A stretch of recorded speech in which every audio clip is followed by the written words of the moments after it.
새해를 시작할 때에 지난해보다 좀 잘 살아봐야 되겠다. 우리는 그런 마음을 자연스럽게 가집니다. 새해를 시작하는데 지난해하고 뭐 똑같이 살아도 되지. 그거는 좀 바람직하지 않는 것 같아요. 그 새해를 시작하는데 뭐 지금 신앙생활하는 방식대로 그냥 살자. 그것은 좀 하나님 앞에서 우리를 돌아봐야 된다 생각을 합니다. 언젠가 하나님 앞에 딱 서게 될 텐데 하나님께서 보시고 한 해 한 해 하나님을 더 사랑하고 더 믿음으로 살기를 원했다. 내가 그 너의 마음을 기억하고 기뻐한다. 최소한 그렇게 돼야 되지 않겠습니까? 오늘 예수님을 찾아 나왔던 사람들도 그 마음이 있습니다. 찾아와서 예수님에게 우리가 무엇을 해야, 어떤 일을 해야 하나님의 일을 할 수 있겠습니까? 그 질문을 한 것입니다. 메시아로 기대했던 세례 요한이 처참하게 죽임을 당했습니다. 이제는 예수님밖에 안 남았어요. 근데 예수님께서 오병이어의 기적을 베풀어 주셨습니다.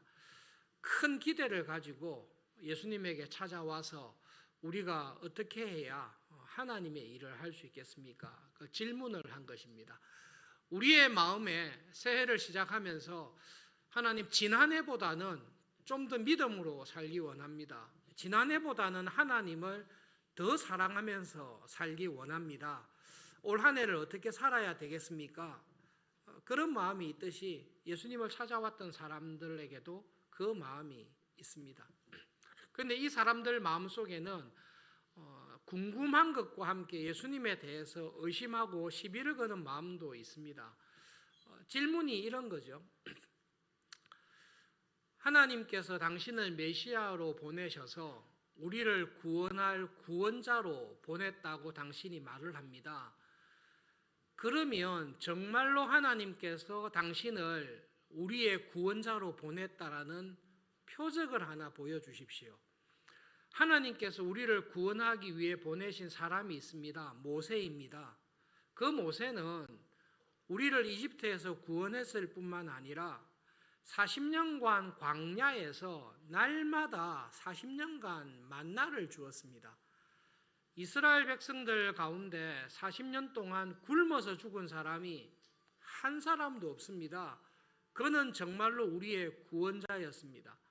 당신이 모세보다 더 뛰어난 구원자, 모세가 말했던 바로 그 선지자라면 당신이 그 선지자라는 것을, 하나님의 사람이라는 것을 증명할 표적을 보여주십시오. 오병이어 가지고는 40년간 수백만 명을 먹였던, 만나를 주었던 모세의 표적과 비교할 때 그렇게 눈에 두드러지지 않습니다. 그 이야기를 한 것입니다. 거기에 대해서 예수님께서 대답을 하시면서 성찬의 은혜를 딱 설명을 해주셨습니다. 한 가지 교정한 게 있습니다. 만나는 모세가 준 거 아니다. 모세를 통해서 하나님께서 주신 것이다. 그러므로 하나님의 백성들이 광야와 같은 이 세상을 살아갈 때에 살아갈 수 있는 일용할 양식을 주시는 분은 하나님이시다. 모세가 준 거 아니다. 그것을 먼저 이야기하셨습니다. 그 다음에 예수님과 비교해서 설명했습니다. 40년간 하늘 양식을 날마다 먹었던 이스라엘 백성들은 40년간 살았지만 결국은 다 죽었다라는 것을 이야기하는 것입니다. 만나를 1년을 먹든 40년을 먹든 100년을 먹든 결과는 다 죽은 것입니다. 그 죄로 인하여서 다 죽은 것입니다. 예수님께서 하시는 말씀은 하나님께서 광야에서 날마다 일용할 양식을 주었지만 그 양식을 먹은 사람은 다 죽었다. 하나님께서 하나님의 백성들을 죄에서, 죽음에서 구원하기 위해서 새로운 양식을 주셨는데 그게 바로 나다. 나를 먹어야 죽지 않고 산다. 하늘에서 내려준 만나는 너희들을 죄에서, 죽음에서 구원하기 위한 표정이었는데 그 표정을 보여주신 하나님께서 참 만나의 실제를 이제 너희들에게 보내주신다. 그분이 바로 내다. 나를 먹어야 너희들이 죄 가운데 죽지 않고 살게 될 것이다. 하나님의 일을 하기 위해서 제일 중요한 게 뭔가 하면 하나님께서 보낸 자, 너희들을 살리기 위해서 보낸 자를 믿는 것이 하나님의 일이다. 그렇게 말씀하신 것입니다. 여러분, 이게 너무 쉽게 딱 설명을 해주셨어요. 광야에서는 매일 하나님께서 주시는 만나 말고는 먹을 수 있는 게 없습니다. 하루나 이틀을 만나를 안 먹고 견딜 수는 있겠지요. 그러나 일주일 내내 만나를 안 먹으면 살 수가 없습니다. 그러니까 만나는 일용할 양식, 나의 생명을 살리는 일용할 양식입니다. 예수님께서 그 참 만나로 오셨습니다. 양식을, 밥을 안 먹으면 하루를 살아갈 힘이 없듯이 우리가 밥 힘으로 살지 않습니까? 밥을 먹어야 살 수 있습니다. 그러나 만나를 먹은 사람은 다 죽었습니다. 예수님을 먹는 사람은 그 예수님으로 말미암아 죄에서 죽지 않고 참 생명을 얻어서 영생을 얻게 된다라는 것입니다. 예수님께서는 어떤 점에서 우리를 죽음에서 죄에서 구원하시고 우리에게 참 생명을 주셨습니까? 그거는 십자가와 부활입니다. 예수님께서 나의 죄를 대신하여 십자가에서 죽으셨습니다. 그리고 예수님께서 나를 위하여 부활하셨습니다. 그래서 예수님을 믿는다라는 말은 두 가지 의미가 있습니다. 예수님께서 십자가에서 내 모든 죄를 다 가지고 죽었듯이 나는 죄에 대해서 죽었습니다. 죄가 나를 괴롭힙니다. 죄의 세력이 남아서 나를 넘어지게 합니다마는 그러나 죄가 나를 주장하지 않습니다. 예수님의 은혜 안에 있는 사람은 죄가 주장하지 못합니다. 성령님께서 주장합니다. 예수님을 먹고 마실 때에 죄의 세력이 내 안에서 점점 줄어듭니다. 오히려 내 안에서 성령님의 은혜가 점점 더 강해지는 것입니다.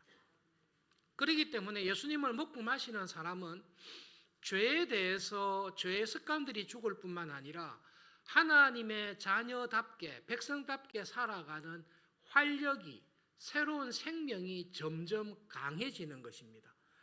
예수님께서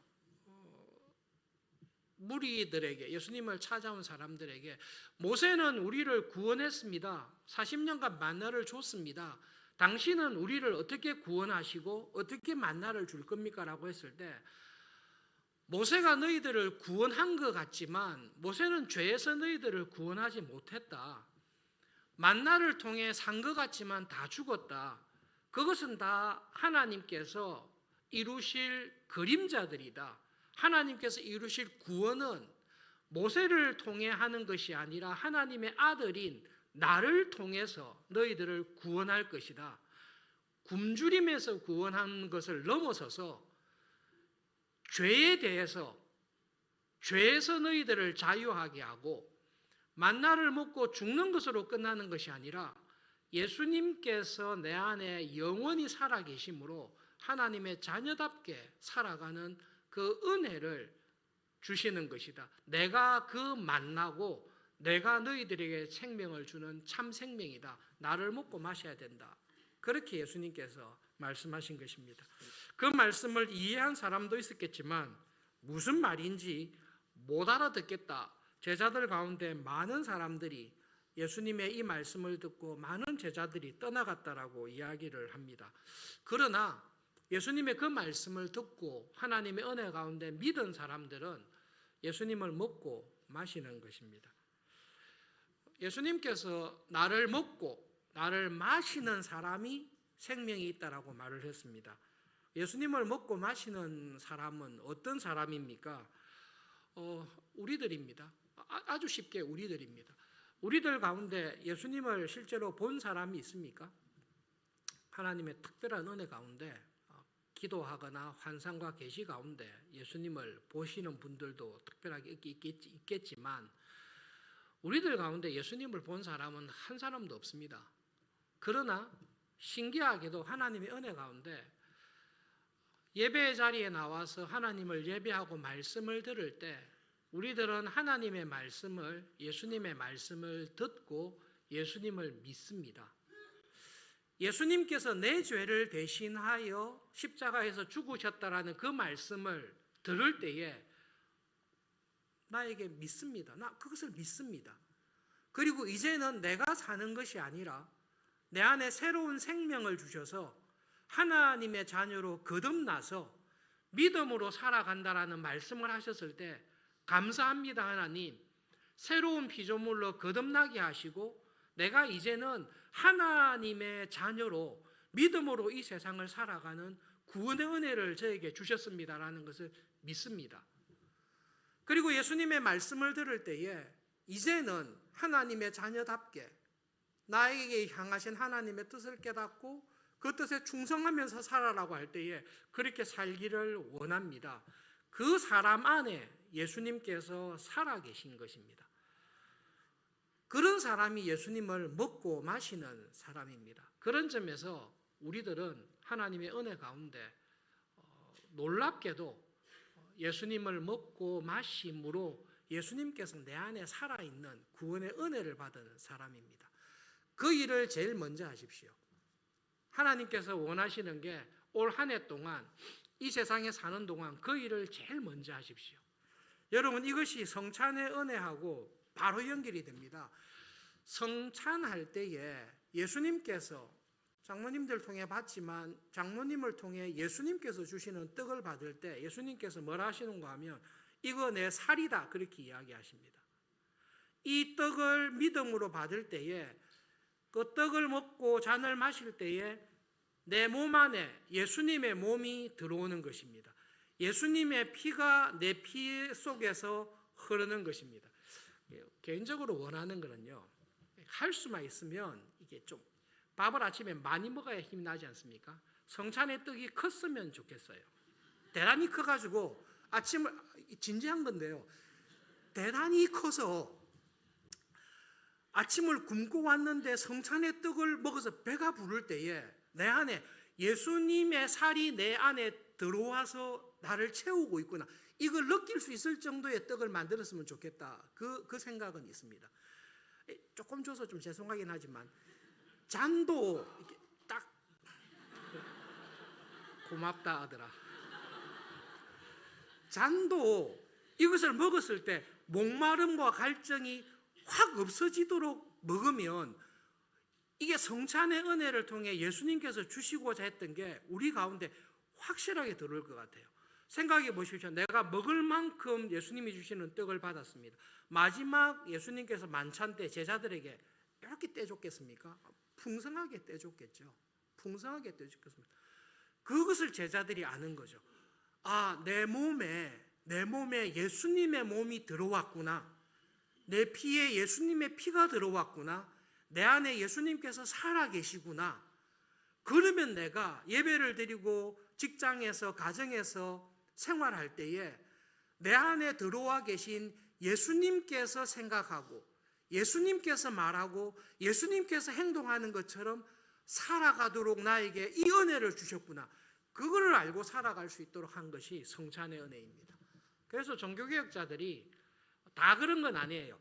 매주일 성찬을 하면 좋겠다. 초대교회는 매주일 성찬을 한 것 같아요. 디다케나 이 문서들을 읽어보시면 초대교회 때는 매주일 성찬을 한 것 같고 종교개혁자들은 할 수만 있으면 매주일 성찬을 하면 좋겠지만 켈빈 같은 경우도 한 달에 한 번 혹은 두 달에 한 번 우리 교회처럼 석 달에 한 번 그 성찬의 은혜를 하는 것입니다. 그런데 매주 하자고 했던 사람들의 의도가 뭔가 하면 그것을 우리가 눈으로 확인하자는 거죠.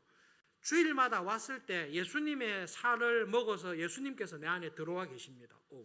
예수님의 피가 내 안에서 돌고 있습니다.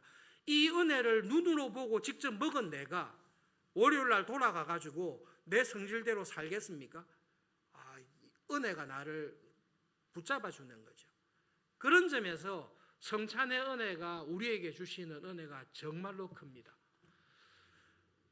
성찬에 참여하실 때에 이 예수님께서 주시는 은혜를 눈으로 보고 믿음으로 예수님, 내가 성찬을 분기별로 한번 하지만 하늘 양식인 예수님을 먹고 마시는 것, 예수님이 내 안에 들어오는 것을 날마다 합니다. 그것이 무엇입니까? 매일 하나님의 말씀을 읽는 것입니다.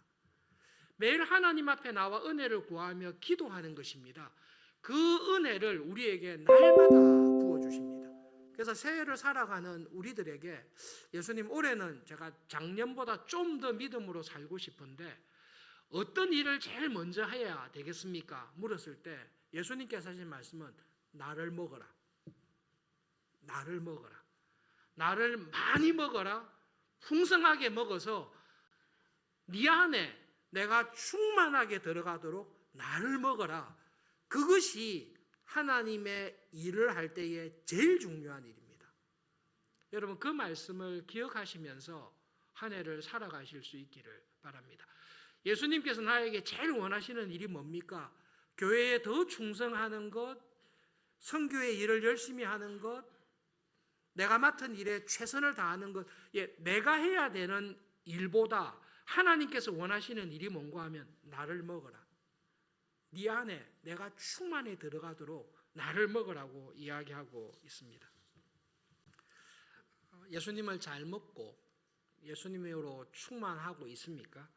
예수님께서 찾아온 사람들에게 너희들이 나를 찾는 것은 떡을 먹고 배가 불러서 나를 찾고 있다. 그렇게 말씀하십니다. 설명하지 않아도 우리는 이것이 어떻는지 잘 압니다. 내 삶을 돌아볼 때에 내가 지금 예수님을 믿는다고 하지만 떡 먹고 배 부른 가운데만 살고 있구나.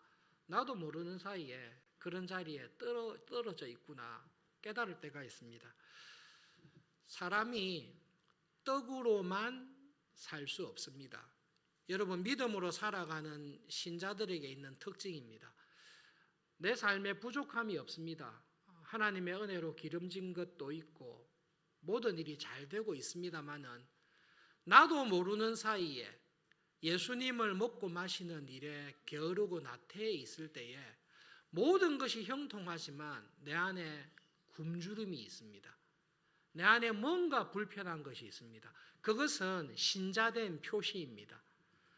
여러분, 하나님의 자녀로 거듭난 사람은 예수님을 먹고 마시는 일에 큰 기쁨이 있습니다.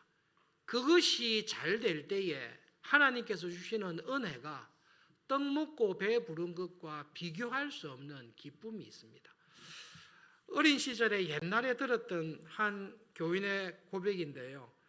받은 은혜가 정말로 많습니다. 직장도 사업도 자녀도 건강도 다 잘 됩니다. 그런데 넋두리처럼 감사하면서 했던 말씀이 내가 교회만 아니면 내 인생이 참말로 행복할 텐데 이 교회의 짐이 교회의 여름이 많아서 교회에 대한 걱정과 근심으로 살아가고 있다. 그런데 교회를 생각하며 교회를 사랑하며 염려하면서 살아가는 이 걱정이 나를 가장 행복하게 해준다. 그게 여러분 신자에게 주시는 하나님의 놀라운 은혜입니다. 만나를 40년간 먹어도 참 생명이 없을 때는 죽을 수밖에 없습니다. 그러나 예수님을 먹고 마시는 사람은 정말로 생명이 있습니다. 여러분, 예수님을 많이 먹고 마시면 어떻게 됩니까? 간단합니다. 그 사람 딱 보면 예수님을 닮아갑니다. 옛날에는 두 얼굴의 사나이인 것처럼 남편이 보였습니다. 설교를 할 때나 교회에 있을 때는 남편이 거룩합니다. 집에 오면 이 남편이 거룩한 남편은 온데간데 없고 자기의 본성이 드러나는 남편이 있습니다. 그러나 예수님을 먹고 마시면 예배를 드릴 때 봤던 남편의 모습이 예배를 드릴 때 봤던 아내의 모습이 가정에서 직장에서 똑같은 모습으로 드러나는 것입니다.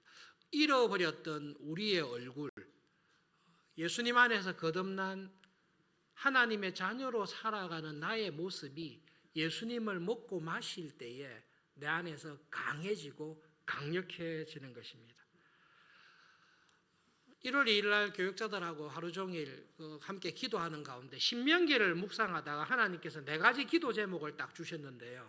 신명기 쭉 묵상하다가 첫 번째 딱 했던 기도 제목이 있습니다. 그게 뭔가 하면 하나님, 올 한 해 동안 우리 서울중앙교회 교인들이 하나님을 더 사랑하며 살아가는 교인이 되도록 은혜를 주십시오. 하나님을 더 사랑하면서 살아갈 때에 먼저 여러분 해야 될 일이 뭡니까? 하나님의 사랑을 받으셔야 됩니다. 밥심으로 살듯이 하나님이 주시는 만나를 받아서 먹어야 살 힘을 얻듯이 여러분 하나님께서 나를 얼마나 사랑하시는지를 하나님과 사랑과 은혜 안에 먼저 거하시기를 바랍니다. 그것을 예수님께서 나를 먹으라는 거예요. 너희들이 나를 위해서 일하기 전에 먼저 너희들을 먹이는, 너희들을 먼저 사랑하는 하나님의 은혜 안에 더 강해지십시오. 그 은혜 안에 거하시면 여러분 하나님께서 어떻게 해야 될지를 우리에게 넉넉히 가르쳐 주실 것입니다. 한 해를 시작하시면서 더 말씀의 자리에, 더 기도의 자리에 호흡이지 않습니까? 밥을 안 먹으면 힘을 못 쓰고 숨을 안 쉬고 목을 조르면 움직일 수 없듯이 말씀과 기도를 통해서 하나님께서 나에게 주시는 은혜를 더 풍성하게 받으시고 더 예수님을 닮아가시고 더 하나님을 사랑하면서 살아가시는 한 해가 되기를 진심으로 바랍니다. 이런 은혜를 예수님께서 주신다, 성찬을 통해 주신다, 그 믿음을 가지고 우리 198장 함께 찬송하면서 주님의 성찬에 감사함으로 참여하겠습니다.